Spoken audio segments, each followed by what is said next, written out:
Muy bien, para la palabra de Dios vamos a estar exponiendo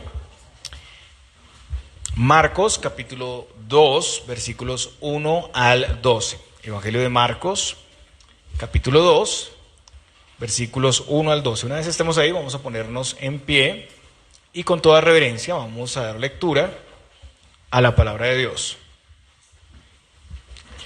Marcos capítulo 2, los versículos 1 al 12. Bueno, ya estamos todos ahí. Puestos en pie, vamos a leer. Entró Jesús otra vez a Capernaum después de algunos días y se oyó que estaba en casa. E inmediatamente se juntaron muchos, de manera que ya no cabían ni aún a la puerta, y les predicaba la palabra. Entonces vinieron a él unos trayendo un paralítico que era cargado por 4, y como no podían acercarse a él a causa de la multitud, descubrieron el techo de donde estaba, y haciendo una abertura, bajaron el lecho en que yacía el paralítico. Al ver Jesús la fe de ellos, dijo al paralítico: Hijo, tus pecados te son perdonados. Estaban allí sentados algunos de los escribas, los cuales cavilaban en sus corazones: ¿por qué habla este así? Blasfemias dice. ¿Quién puede perdonar pecados sino solo Dios? Y conociendo luego Jesús en su espíritu que cavilaban de esta manera dentro de sí mismos, les dijo: ¿por qué caviláis así en vuestros corazones? ¿Qué es más fácil decir al paralítico: tus pecados te son perdonados, o decirle: levántate, toma tu lecho y anda? Pues para que sepáis que el Hijo del Hombre tiene potestad en la tierra para perdonar pecados, dijo al paralítico: a ti te digo, levántate, toma tu lecho y vete a tu casa. Entonces él se levantó enseguida y tomando su lecho salió delante de todos, de manera que todos se asombraron y glorificaron a Dios diciendo: nunca hemos visto tal cosa. Oremos. Amado Dios, te suplicamos que en este tiempo seas hablando a nuestros corazones, que podamos recibir tu palabra, atesorarla, que podamos entenderla y que podamos aplicarla conforme a tu voluntad, Señor. Te pedimos que Cristo sea formado en nosotros, en Cristo Jesús. Amén. Podemos sentarnos, hermanos.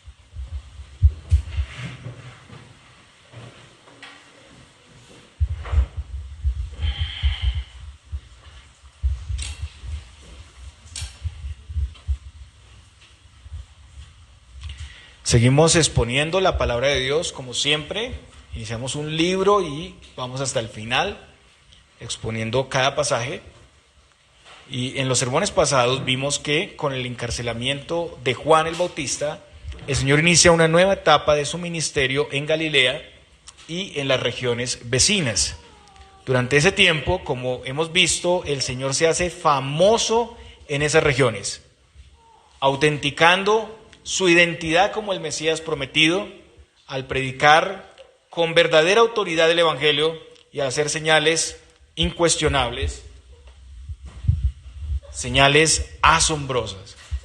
En los últimos sermones vimos que el Señor estuvo en Capernaum, en la sinagoga, precisamente el día de reposo. Ahí enseñó la palabra, expulsó a un demonio. Después vimos que pasó a la casa de Pedro y sanó a la suegra de Pedro, y luego la sanación y liberación de muchos. Y en medio de todo esto también vimos la prioridad que daba el Señor a su comunión con el Padre y su propósito principal, prioritario, que era enseñar la palabra en diferentes lugares.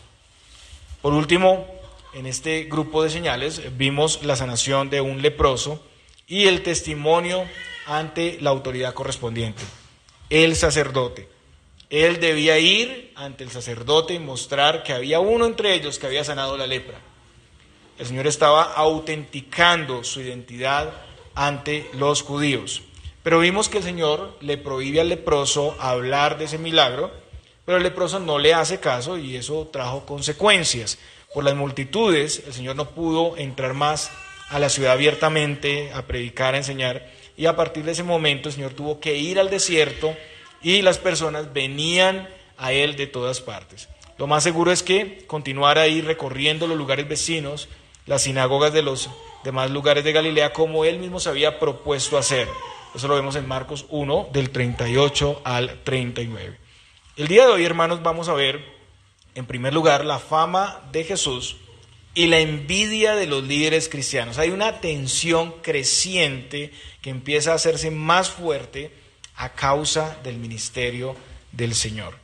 En segundo lugar, vamos a ver la condición del hombre natural completamente bajo la influencia y las consecuencias del pecado, incapacitado para ir a Dios, dependiente, necesitado, humillado, débil. Vamos a ver la naturaleza del pecado, cómo se origina el pecado, de dónde viene el pecado, la incredulidad, en tercer lugar, de los judíos versus la fe verdadera, y por último, la identidad de Jesús. Marcos 2:1. Entró Jesús otra vez en Capernaum después de algunos días y se oyó que estaba en casa. Marcos dice entonces aquí que habían pasado ya algunos días, ya sabemos que el Señor estaba en el desierto o recorriendo algunas regiones de Galilea y las personas iban a él ya no podía entonces entrar a la ciudad, pasan unos días y Jesús vuelve otra vez a Capernaum, recordamos aquí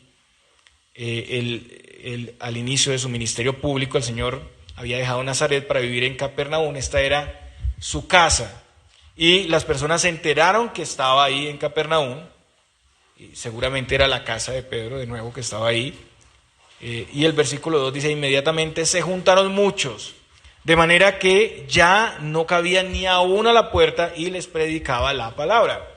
Las personas habían escuchado todo lo que había hecho el Señor, las enseñanzas que había dado, las liberaciones que había hecho. Entonces se amotinan ahí en la casa y posiblemente esas personas son los que venían por las señales nada más, venían buscando un milagro, como hoy en día también muchos van a buscar una señal, un milagro. Los que se les había hecho señales, pero querían escucharle y estaban también agradecidos por lo que el Señor les había hecho. Y también habían algunos curiosos que querían escuchar su enseñanza, algunos externamente y otros con un interés sincero, y los creyentes, amigos, conocidos de diferentes lugares, pero había un grupo en particular y eran sus detractores, estaban los líderes, los maestros judíos, que empezaban a perder su audiencia, su fama, ya nadie quería estar ahí escuchándoles a ellos porque ellos no enseñaban como Jesús, ellos no tenían autoridad, todo lo que hacían era religioso, superficial, externo. Entonces tenían una curiosidad maligna para saber más de Jesús, para atraparlo en alguna palabra. Entonces la casa se llenó de personas, tal vez la casa tenía un portón como algunas casas en ese tiempo, pero ni aún así cabían las personas y el Señor les predicaba. Como ya vimos, su enseñanza pues era particular, era diferente, era la verdadera y única interpretación de la ley, sin añadiduras, sin legalismos externos, con amor, llena de gracia y sinceridad, con interés, con compasión por las personas. El Señor dijo que había venido a ese propósito, ese era su fin principal, la predicación del Evangelio, anunciar la redención, el perdón de pecados en Él, su cumplimiento, su sustitución como el sacrificio perfecto para el perdón de los pecados. Nadie podía hacer eso por su cuenta. El Señor estaba ganando gran fama entonces en toda la región y los escribas estaban listos para buscar alguna cosa que fuera una falta y acusarle. Versículos 3 al 5. Entonces vinieron a él unos trayendo un paralítico que era cargado por 4 y como no podían acercarse a él a causa de la multitud, descubrieron el techo de donde estaba y haciendo una abertura bajaron el lecho en que yacía el paralítico. Al ver Jesús la fe de ellos, dijo al paralítico, hijo, tus pecados te son perdonados. Entonces la gente limitaba la entrada, no había forma de llegar desde afuera al Señor y vienen algunos trayendo a un paralítico. Quiero que imaginen por un momento la escena, ¿no? Llegan al lugar y el lugar pues está agolpado de personas, era imposible el acceso, había un muro de personas ahí y esta persona estaba en sufrimiento, una enfermedad, una incapacidad para mover sus músculos, No sabemos si había nacido de esa manera o sufrió algún golpe, alguna lesión que le dejó en esa condición. El caso es que este hombre estaba completamente incapacitado para hacer las cosas básicas que todos nosotros hacemos: vestirse, comer, trabajar, ir a la sinagoga. Este hombre no podía bañarse solo por su cuenta, no podía hacer las necesidades fisiológicas, nada podía hacer sin asistencia. Él no tenía forma de aliviar su necesidad en algo. Él debía valerse de la ayuda de otros para hacer todo esto.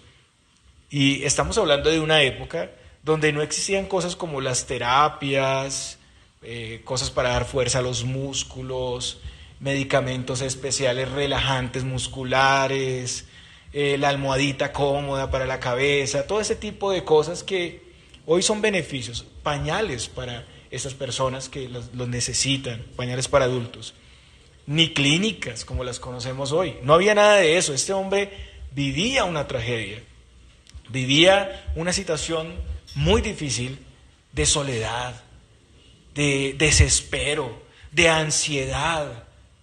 Estaba completamente necesitado del Señor. Entonces aquí él es llevado ante Jesús. Tal vez eran sus familiares, eran sus conocidos. Ellos se compadecieron de su situación. Ellos habían escuchado que alguien había llegado a Capernaum y hacía señales, prodigios y milagros. 4 personas lo cargaban. Ellos no podían entonces llevarlo por la gente, así que encontraron una forma de entrar por el techo. ¿Cómo eran los techos de esas casas? El techo de las casas en Palestina era un techo plano, por lo general tenía una escalera exterior que conducía al techo, y ese lugar era usado para el descanso, para el reposo. No sabemos si ellos pasaron de una casa a otra o usaron esa escalera exterior. El caso es que lograron llegar al techo con el paralítico, y después ágilmente ellos rompen el techo para entrar al lugar donde Jesús estaba enseñando. Ellos pudieron hacer eso porque el techo no era como nuestros techos. Bueno, aunque aquí hay tejas, pero hay techos de concreto que pues se necesitaría una máquina especial para romper el techo, pero estaba conformado por unas vigas planas que iban de una pared a otra, y el espacio entre las vigas era una capa gruesa de barro o arcilla o paja cortada que era amasada a golpes, y la superficie se alisaba por fuera. Entonces ellos descubrieron una parte de ese relleno entre las vigas para poder entrar al paralítico, y descolgaron el paralítico en el lecho hasta donde estaba Jesús. Y bueno, alguno diría, uy, dañó el techo de la casa del pobre Pedro, ¿cierto? No, eso no representaba un gran daño, sino que era algo que después fácilmente se podía arreglar a bajo costo, barro y paja. La camilla era un lecho usado por los pobres, tal vez era un colchón delgado, relleno de paja, que posiblemente era sostenido por cuerdas, para ser bajado ante Jesús. Y la escena inicialmente debió asustarlos mucho, ¿no? Están en pleno culto, en pleno sermón, y empiezan unos hombres a romper el techo, y ustedes pueden imaginar, todos mirando el sonido, el polvo, pedazos de barro cayendo sobre Jesús, y un enfermo bajando en su camilla y 4 allá mirando, ¿cierto?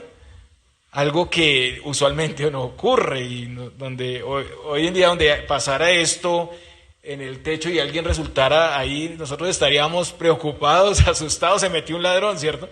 Sería algo tremendo, muy sorprendente, no muy común. Entonces, ninguno de los que está ahí, ni sus amigos o el mismo paralítico, dicen algo, ¿no? Están en silencio, ninguno pide algo a Jesús. Su acción es una muestra de amor, de amistad genuinos, y es un acto de fe. Ellos tuvieron la confianza en Jesús para hacer todo esto y para esperar silenciosamente la respuesta del Señor.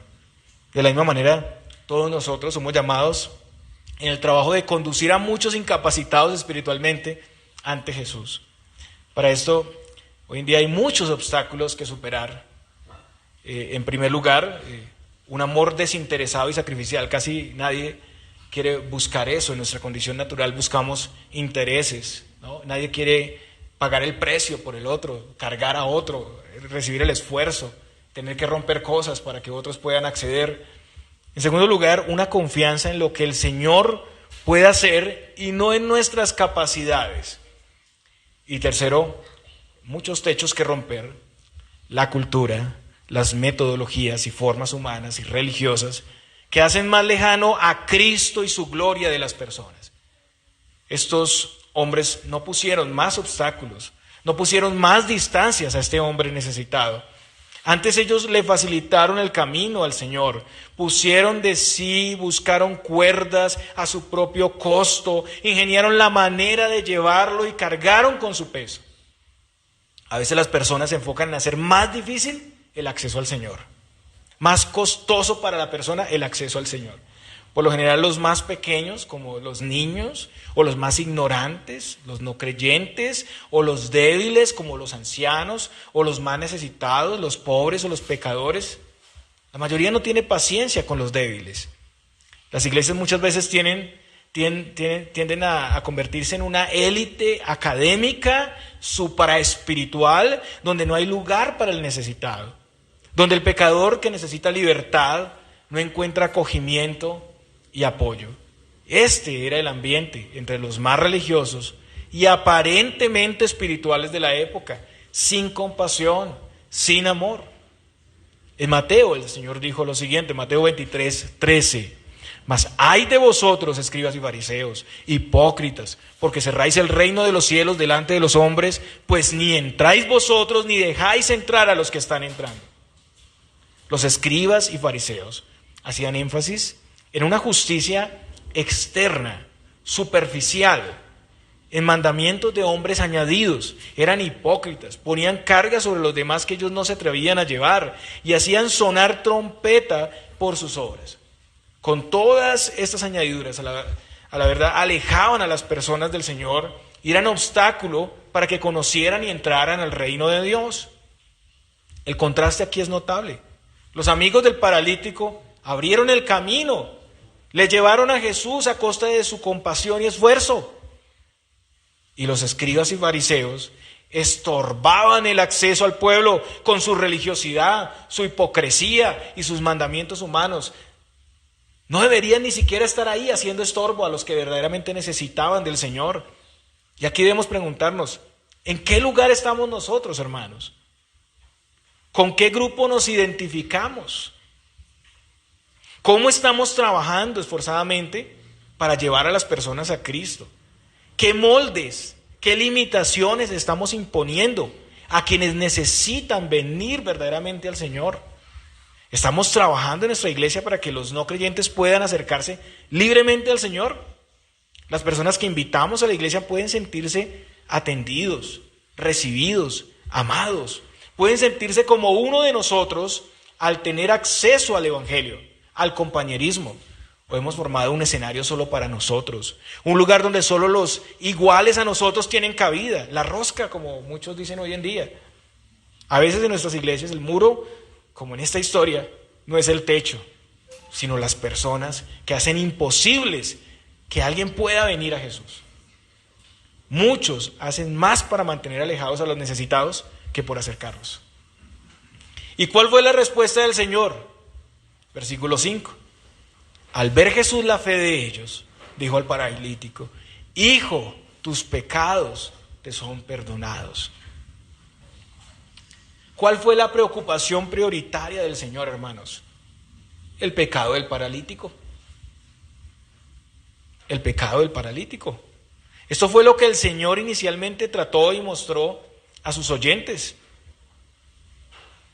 Los judíos asociaban el pecado a la enfermedad y el sufrimiento. Hoy en día muchos también lo hacen así, pero la enfermedad y la fragilidad humana es una de las consecuencias generales de la caída. El Señor vino para traer libertad, no solo de una condición de sufrimiento en esta vida, de algo temporal, sino la liberación de la condenación eterna. ¿Cuál es el problema real de las personas que no tienen plata, que están enfermos, que padecen sufrimiento en esta tierra? No, esas son las cosas secundarias, son las consecuencias de algo más grave, y es la destitución de la gloria de Dios. Este hombre no solo estaba paralizado para hacer las actividades comunes de la vida, sino también estaba paralizado para hacer la voluntad de Dios. Él no estaba paralizado para pecar, por ejemplo. Esa era su condición, porque el Señor le perdona sus pecados, entonces sí tenía, como la de todo ser nacido de Adán. Alguien diría, pero estando paralizado no podía pararse a hacer maldad. Pero el hombre es completamente corrupto, hermanos. Esa es la condición natural del ser humano. Sin Cristo, todas las personas están incapacitados para hacer la voluntad de Dios. Desde la concepción, cada persona está bajo la condición de Adán. No puede acercarse a Dios, está imposibilitado para liberarse de su propia condición, así como el paralítico. Romanos 5:19, Pablo dice, porque así como por la desobediencia de un hombre los muchos fueron constituidos pecadores. En Adán nacemos así. A partir de la caída el hombre quedó en un estado de corrupción total. El hombre nace en pecado. El salmista dice, he aquí, en maldad he sido formado y en pecado me concibió mi madre. Salmo 51:5. El hombre está totalmente corrompido. Todos sus afectos, sus intenciones están en esa condición. Como estudiamos esta mañana, no existe esa pequeña isla de bondad. Es una isla mitológica, como decía Agustín. Estamos corrompidos desde adentro, completamente, desde el corazón. Santiago dice, Santiago 1:14 y 15, sino que cada uno es tentado cuando de su propia concupiscencia es atraído y seducido. Entonces la concupiscencia, después que ha concebido, da luz el pecado, y el pecado siendo consumado, da luz la muerte. Las cosas malas nacen de nuestro corazón, de nuestro interior, no vienen de afuera como muchas veces pensamos. Este hombre, aunque no podía pararse a ejecutar sus pecados, era un pecador en Adán, y esa condición incluye todo su ser. Él no podía vivir en justicia y santidad, era esclavo del pecado. Su terrible condición no le eximía del pecado y su culpabilidad, porque a veces vemos a los afligidos, a los débiles, como que no son pecadores, como que son inocentes, ¿no? Muchos dicen que los niños son inocentes, ¿no? Pero todos desde que nacemos sabiendo hacer el mal, inclinados hacia toda maldad. Pero el Señor tiernamente, y noten esto tan especial, el Señor tiernamente le llama hijo. Miren cómo se acerca el Señor a las personas. Hijo. Esto es en el orden creacional, en la filiación que el Señor tenía en Adán y que se perdió en la caída. Este hombre está ante su creador, ante su dueño, ante quien le formó, como Adán fue formado. Él es quien puede restaurarle. Y más allá del problema de salud física está un problema mayor, su pecado, su condenación. Cristo es el segundo Adán, quien ha llevado nuestro pecado, el Cordero de Dios que quita el pecado del mundo. En Marcos 10:45 leemos, porque el Hijo del Hombre no vino para ser servido, sino para servir y para dar su vida en rescate por muchos. Él puede perdonar pecados, porque Él es Dios, porque Él es el mediador del pacto. Por eso le dice, tus pecados te son perdonados. Qué declaración tan gloriosa. Tus pecados te son perdonados. Con esto, el Señor le proveyó el mayor regalo que una criatura pueda tener. El Señor le suplió con su necesidad más grande. Nosotros decimos que necesitamos muchas cosas en la vida, pero realmente la necesidad más grande es la reconciliación con el Padre. Noten ustedes cómo el Señor nos da un gran ejemplo aquí. Un hombre que a simple vista todos nosotros diríamos lo que necesita es caminar, pero el Señor le da algo mayor. Y si solo eso hubiera acabado ahí, y si este hombre hubiera seguido paralítico hasta la muerte, hubiera tenido lo más glorioso que puede tener una criatura en toda la vida. Muchos dirían, no, sería bueno que caminara y tuviera una vida cómoda y después se fuera al infierno si no tiene el perdón de Cristo. Con esto el Señor le proveyó el mayor regalo, la necesidad más grande. Ahora este hombre tendría vida eterna y desde ese momento tendría luz espiritual para vivir conforme a la voluntad de Dios, para guardar su palabra. Había sido trasladado del reino de las tinieblas al reino de la luz. Estaba muerto, ahora tiene vida. Ya no era esclavo del pecado, ya no era condenado. Ahora tenía la justicia imputada del Hijo de Dios. Ahora es hijo de Dios por adopción, no solo por creación. Ahora en el sentido paternal y familiar más íntimo, él era recipiente de un amor especial. Ahora sería preservado en el poder de Dios hasta el fin del mundo. La pregunta aquí es, ¿qué hizo este hombre para ser salvo? ¿Levantó la mano? ¿Dijo algo? ¿Podía llevar algún historial de cumplimiento? La respuesta es nada. Este hombre fue llevado por otros. Este hombre no podía moverse ni hablar, no podía apelar al Señor, no podía dar el paso adelante y hacer la oración de fe. Este hombre fue pasivo, totalmente pasivo. Él estaba ahí por la misericordia de otros que no le dejaron tendido en su miserable condición. Si no lo hubieran llevado, él nunca podría estar ante el Señor. Así hubiera estado cerca el Señor. Fue la gracia del Señor. De la misma manera en la salvación, nadie aporta, nadie está activo. Es una obra de Dios de principio a fin. Es misericordia del Señor. Todos estábamos paralizados a causa de nuestros pecados, limitados para ir a Dios. Así estuviera tan cerca, bajo el peso agobiante y debilitante de nuestra maldad. Pero el Señor tuvo misericordia. Fuimos traídos por su gracia ante Él. Nosotros nos reflejamos en ese hombre limitado. Incluso el Señor reconoció, vio la fe, no de Él, de sus amigos. De sus amigos al compadecerse de Él. Ellos atravesaron todos los obstáculos, ellos confiaron silenciosamente en Él. Pero este hombre recibe todo, sin hacer nada. Hermanos, el Señor ha hecho esto. Él entró en este mundo, se hizo hombre compadeciéndose de nosotros, viniendo a nosotros, porque no podíamos ir a Él, no podíamos restaurar nuestra situación. Él ha llevado el precio, Él ha hecho el esfuerzo, Él ha sufrido las consecuencias, Él ha ocupado nuestro lugar y la ira que justamente merecíamos. Él ha traspasado toda barrera cultural, toda limitación social o racial para darnos salvación. Él ha abierto el camino al Padre. Y esa sí era una pared difícil de romper. Esa pared era más dura que el concreto, que el metal. Solo el Hijo de Dios podía hacer eso. En Mateo vemos que el Señor le dice a él, ten ánimo, hijo, tus pecados te son perdonados. El Señor le ha dado lo más glorioso, lo más grande que un ser humano puede recibir, la salvación. Él debe llenarse de gozo porque ha sido salvado. El Señor no está aquí haciéndole una broma. Eso no es como, te perdonan los pecados y alégrate. No, es que realmente debe haber gozo por la salvación. Debe haber gozo por la salvación. Ten ánimo.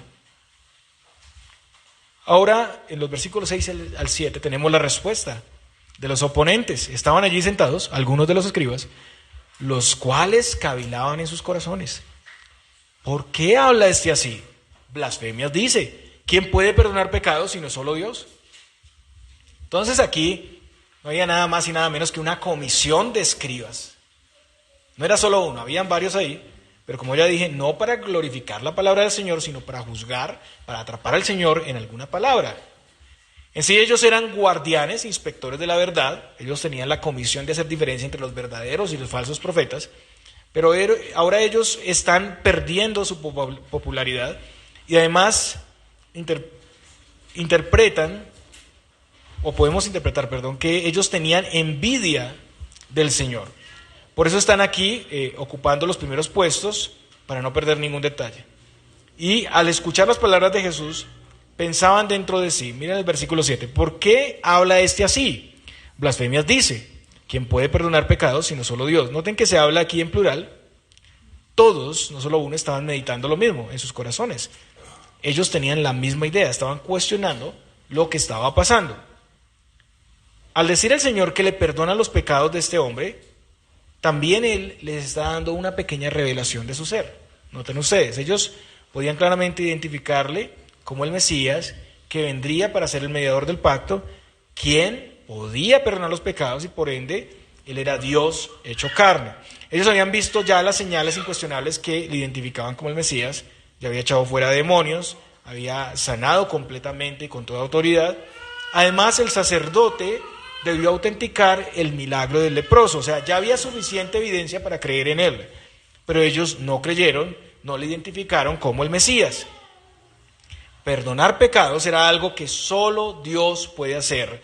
Cualquier hombre que pretendiera hacerlo estaría blasfemando. Dios era el dador de la ley. Solamente Él podía perdonar una transgresión contra su santa ley. Vaya conmigo en el libro del Éxodo a Éxodo 34, los versículos 6 y 7. Éxodo 34, los versículos 6 y 7. Ahí leemos lo siguiente. Éxodo 34, 6 y 7. Y pasando Jehová por delante de él, proclamó: Jehová, Jehová, fuerte, misericordioso y piadoso, tardo para la ira y grande en misericordia y verdad, que guarda misericordia a millares, que perdona la iniquidad, la rebelión y el pecado, y que de ningún modo tendrá por inocente al malvado, que visita la iniquidad de los padres sobre los hijos y sobre los hijos de los hijos hasta la tercera y cuarta generación. Y hay muchos textos más que hablan sobre Dios teniendo paciencia a los pecadores y perdonando. Pero aquí de nuevo el Señor les da otra revelación de su ser. Y conociendo luego Jesús en su espíritu que cavilaban de esta manera dentro de sí mismos, les dijo: ¿por qué caviláis así en vuestros corazones? El Señor puede leer sus mentes, sabe qué es lo que están pensando. Ya con eso ellos debieran sorprenderse. Solo Dios hace eso. La omnisciencia es un atributo incomunicable de Dios. Es una característica propia del ser de Dios. Y lo podemos ver con claridad en el Salmo 139:4. El salmista dice: pues aún no está la palabra en mi lengua, y he aquí, oh Jehová, tú la sabes toda. Solo Dios tiene ese atributo incomunicable. En el libro de Juan, muchos aparentemente habían creído en el Señor, pero el Señor les identificaba plenamente. Juan 2, 23 al 25. Ahí el evangelista dice: estando en Jerusalén en la fiesta de la Pascua, muchos creyeron en su nombre, viendo las señales que hacía. Pero Jesús mismo no se fiaba de ellos, porque conocía a todos. Y no tenía necesidad de que nadie le diese testimonio del hombre, pues él sabía lo que había en el hombre. Él sabía lo que había en el corazón de los hombres. Al decir esto, ellos ya debían identificarle. Pero eso no pasó, ni siquiera con eso. Según vemos en las palabras de Jesús en el versículo 9, ¿no? Eso no pasó. Jesús describe aquí la argumentación de los escribas. Que Jesús dijera: tus pecados te son perdonados, era algo para ellos fácil de decir. Piensen en esto. Para ellos eso era fácil. Cualquier charlatán puede decir: te perdono los pecados. Eso para ellos era algo fácil de pronunciar. Porque no era evidenciable, no era palpable como si lo era un milagro físico. Hoy en día no está en vigor ese pensamiento. ¿No vemos eso por todas partes? Las personas buscan señales. Las personas buscan comprobar que el Señor los ha perdonado por medio de, ya sea providencias, ya sea milagros, ya sea señales, profecías, prodigios y cosas que no enseña la palabra. Para ellos era más evidenciable sanar al hombre. Eso sí podía verse al instante. Eso sí ya demuestra que Él es quien dice ser. El punto es que Jesús ya había hecho muchas señales y no le creían. Siempre demandaban más evidencia. Y hermanos, grábense en esto. Esos ministerios de muchos milagros y prodigios, la gente siempre va a estar pidiendo más. Y si no llega un día en que no haya más, o que no perciban más, porque aparentemente son milagros, dicen ellos, pues se van de ahí, porque están buscando otra cosa. Entonces, ya Jesús hizo suficientes señales. ¿Usted quiere ver milagros? Véalos aquí, están en Antiguo y Nuevo Testamento de su Biblia. Si usted no lo cree, entonces ya sabe qué le espera. A la ley del testimonio. Usted debe creer lo que está ahí. Si no es conforme a la ley del testimonio es porque no le ha amanecido. Entonces, ellos siempre buscaban señales para autenticar la verdad. Pablo, hablando a los corintios, describiendo a los judíos, dice lo siguiente, 1 Corintios 1:22, porque los judíos piden señales y los griegos buscan sabiduría. El punto es que aquí el Señor primero va a lo más importante, el perdón de los pecados. De nuevo el Señor nos deja ver qué es lo prioritario, qué es lo más central.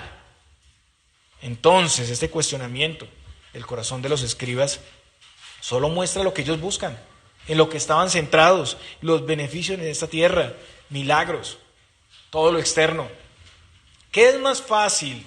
¿Decir al paralítico tus pecados te son perdonados o decir levántate, toma tu lecho y anda? Eso muestra aquí su respuesta, la deidad de Cristo. Nadie puede conseguir el perdón del pecado sino solo Jesús. Realmente no hay nada de las dos cosas aquí que sea ligero o que sea fácil. Las dos cosas requieren el poder omnipotente del Señor. Nadie aparte de Jesús puede ser el sustituto de su pueblo. Para el hombre es imposible, no difícil. La salvación es que sea difícil, es imposible para el hombre. Restaurar permanentemente las consecuencias nefastas del pecado en Adán, ¿se les hace muy fácil a ellos? En este caso, una de las consecuencias pues es la enfermedad, una condición permanente. Para Jesús le implicó dar su vida por su pueblo, llevar la ira de Dios.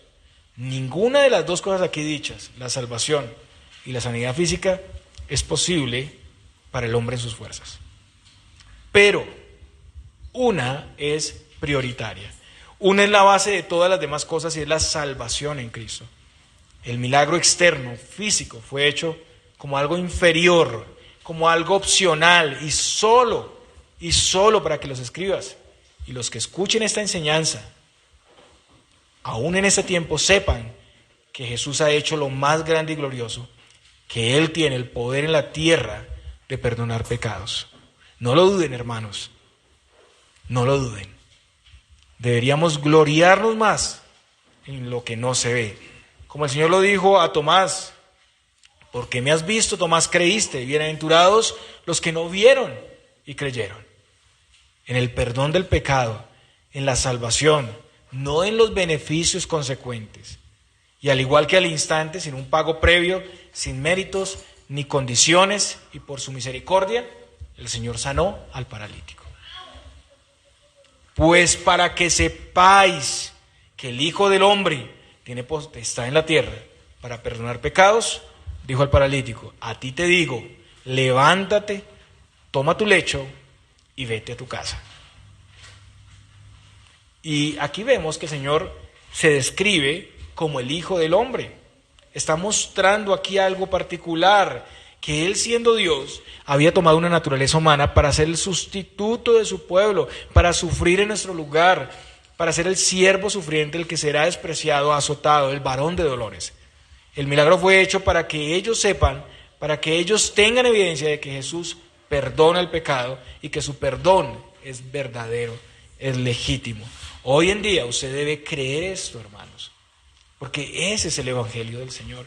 Yo sé que luchamos a veces en nuestros corazones con la culpa, pero el Señor aquí nos dice que si hemos confiado en Él perdona nuestros pecados. Entonces, aquí hablando del paralítico, entonces Él se levantó enseguida y tomando su lecho salió delante de todos, de manera que todos se asombraron y glorificaron a Dios diciendo, nunca hemos visto tal cosa. Bueno, ahora sí hay asombro, ¿no? Cuando dijo, tus pecados te son perdonados, sí, no, eso no. Ahora sí, todos se asombran. El paralítico siguió la orden del Señor sin problema, se levantó al instante, no tuvo necesidad de una terapia, hagamos una terapia de recuperación, nada, ¿cierto? Porque hay algunos que hoy en día lo sanan y salen cojeando todavía, ahí luchando con la... No, mire, sanado y gloria a Dios, pero esto fue al instante. Tomó su cama, él mismo la alzó, él venía alzado, pero la alzó y salió delante de todos, contento, feliz. Ellos vieron el poder del Señor. Esto fue algo único, ni los escribas, ni los milagreros, ni los expulsadores de demonios de la época jamás habían visto o hecho algo así. El Señor entró en su terreno y les demostró la realidad del perdón con la evidencia física milagrosa. Recordemos que ellos creían que nadie podía ser sanado sin que se le perdonara primero el pecado. Ahora, ¿qué pueden decir? Nada, no pueden refutar nada. Solo podían reconocer que Jesús es el Dios hecho carne, el Mesías prometido. Quedaron con la boca cerrada. Él es quien dice ser, Él puede perdonar los pecados, y hoy al anunciarse el Evangelio abiertamente las personas pueden recibir de Cristo perdón al instante, salvación eterna. Y en esto todos son pasivos, todos hemos sido beneficiarios de la gracia de Dios. Podemos estar confiados, tranquilos, en que el Señor nos ha perdonado verdaderamente. Así dudemos en nuestro corazón, así incluso tengamos batallas emocionales, pero el Señor lo prometió y Él es inmutable. Mi salvación es tan firme y segura, debe decir usted, como es la muerte, sepultura y resurrección de Cristo. Y eso es inconmovible, hermanos, eso es inconmovible. Muchas veces queremos también ver evidencias de nuestro perdón, pero hermano, la palabra es suficiente para que confiemos que el Señor es quien dijo ser. Y entonces glorificaron a Dios. Sabemos que en algunos esto fue solo externo, en otros fue sincero, pero al igual todos estaban maravillados con lo que pasó. Estaban obligados a reconocer que el Señor había hecho una señal incuestionable. Él era el Mesías prometido, el Dios que puede perdonar el pecado y restaurarnos de sus consecuencias, el Todopoderoso, el Omnisciente, el Dios compasivo y misericordioso que viene a su pueblo, que se revela a los suyos. Entonces, la única manera de atacarle sería con injusticia y calumnia, porque el Señor demostró quién verdaderamente era. En conclusión, hermanos, el perdón del Señor vino a nuestra vida cuando no teníamos ni podíamos aportar nada, cuando estábamos limitados para hacer las obras que agradan a Dios. La salvación es imposible para los hombres, pero solo posible para Dios. Ante eso, lo único que podemos expresar es asombro, agradecimiento y obediencia. Ahora caminamos, vivimos y servimos por su poder. También aprendemos que la condición del hombre es una condición crítica. El pecado se origina y ejecuta desde el corazón, desde los afectos y las intenciones del alma, no solamente con el cuerpo. Entonces, como aplicación debemos arrepentirnos no solo de las acciones, sino de las intenciones, de los deseos del corazón que son a veces elevados a ídolos y que alabamos y que a veces servimos. Y nos acercamos al Señor considerando su verdadera identidad. Como dijimos, Él es el Dios Todopoderoso, nada hay imposible para Él. El perdón no es imposible para Él. Lo que pasa es que a veces vemos el perdón como si viniera más bien de nosotros, como si nos autoperdonáramos, y eso no es correcto. Él es el Dios hecho carne, Él puede perdonarnos, Él es compasivo y misericordioso. Y ahora por último somos instrumentos que llevan tiernamente a otros hasta Cristo, con el sincero interés que le conozcan, que sean bendecidos por Él. Estamos llamados para desechar todo obstáculo que impida a los necesitados venir a Cristo. Estamos rodeados de paralíticos y necesitados, hermanos. Salga a la calle y puede ver alrededor cualquier cantidad. ¿Quiere usted traer uno aquí, hermano? Debemos crear puentes que faciliten el acceso al Señor. Debemos procurar recibirles y compadecernos. No importa si tienen que romper el techo un poquito, hermanos. Confiar al Señor esa obra interna que solo Él puede hacer. El Señor les bendiga. Oremos. Padre, te pedimos que te glorifiques en tu palabra, en tu evangelio, que es verdad. Dios, ten misericordia de nosotros cuando hemos puesto más obstáculos a otros para que te vean.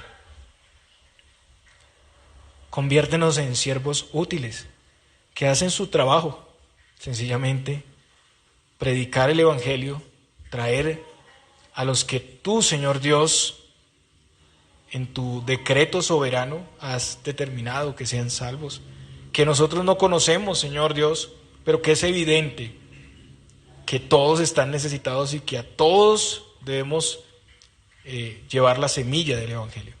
Ayúdanos, Señor Dios, en nuestra tarea. Haznos compasivos. Quita de nosotros todo orgullo y jactancia académica, ministerial. Y ayúdanos a aprender de ti, que eres manso y humilde de corazón. Ayúdanos a llevar la carga de otros, así como tú cargaste con todo lo que nosotros merecíamos, como tú pagaste y llevaste nuestro precio, sin que nosotros fuéramos ni siquiera conscientes de todo eso, cuando no podíamos decir nada, Señor, cuando estábamos completamente limitados por nuestros pecados. Y gracias, Señor.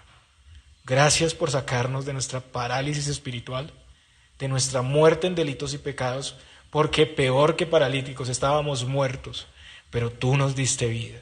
Gracias, Señor. Eso es lo que celebramos hoy. La victoria sobre la muerte, sobre nuestra quietud, Señor Dios.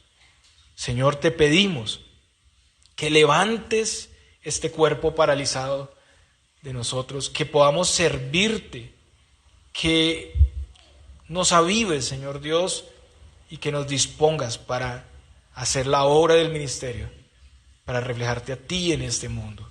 Te lo pedimos, Señor, en Cristo Jesús. Amén.